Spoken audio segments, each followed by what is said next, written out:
Good morning guys. Ako'y nagluluto ng ulam. Kasi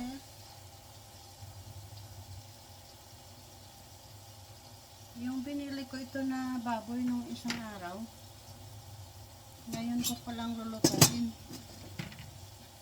Kaya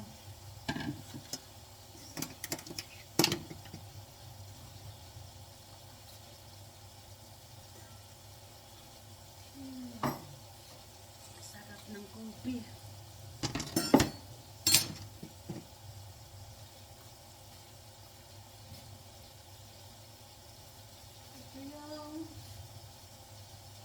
Ito yung pinamili ko noong naglakad-lakad ako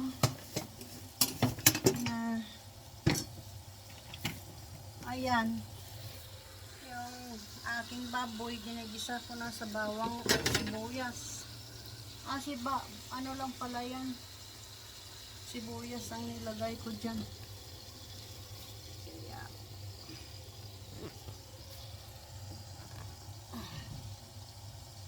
tingnan natin.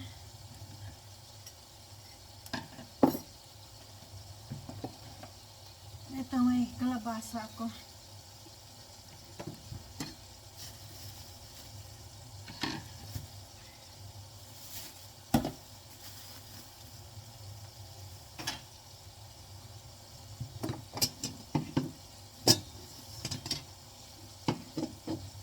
Buti pa diyan ilagay.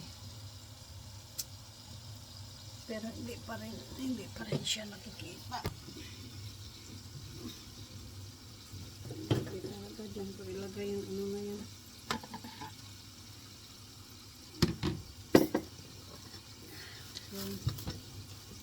So, ito ready ko muna, i-prepare ko yung mga panakot ko. Prepare ko na yung aking mga kailangan i-prepare. Ayan na. Okra, margoso, bittermelon, pitsay, boksoy, o paksoy. Tapos yung ano ko, nandyan na yung kalabasa at saka yung string beans. Nandyan ang latoy ko.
Luto na yung ano ko.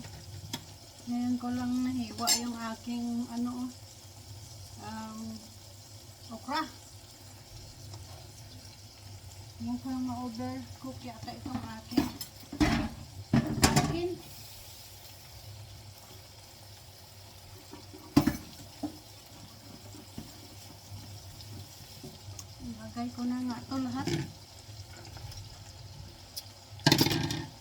sabay-sabay na maluto.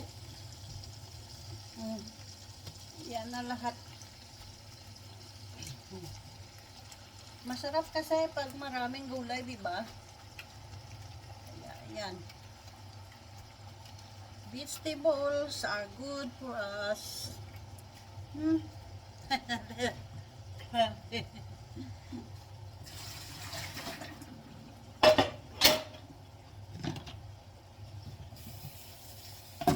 Total ginugasan ko lang na sa gulay, nilagyan ng hiniwa ko. Hindi ko na yan sabunan.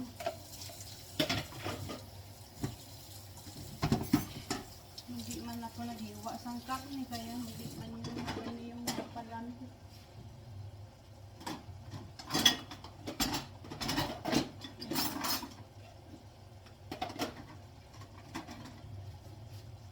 Itabi ko na lang na ito. Takpan to lang para nga madali maluto.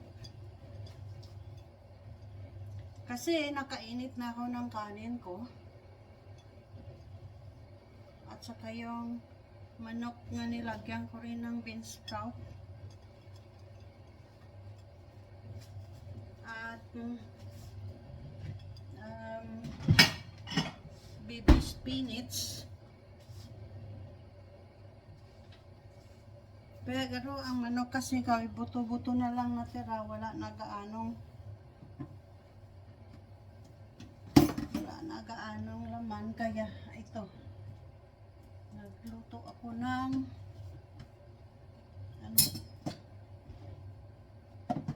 ng aking pork na binili nung isang araw.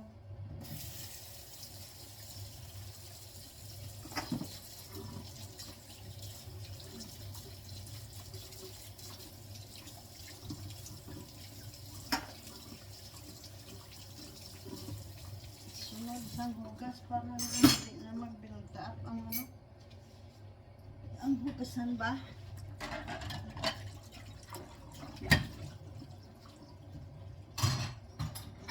Kasi kung pabayaan lang mag-build up,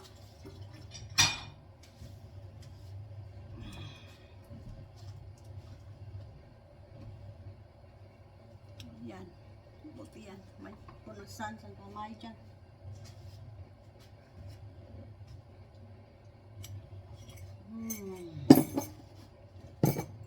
So, hintayin na lang natin ito nga maluto. Oh, ito na. Luto na itong aking pakbit. Kulang eggplant, pero okay lang yan. Kasi marami namang gulay. I think that's it. I already started eating because I'm already hungry.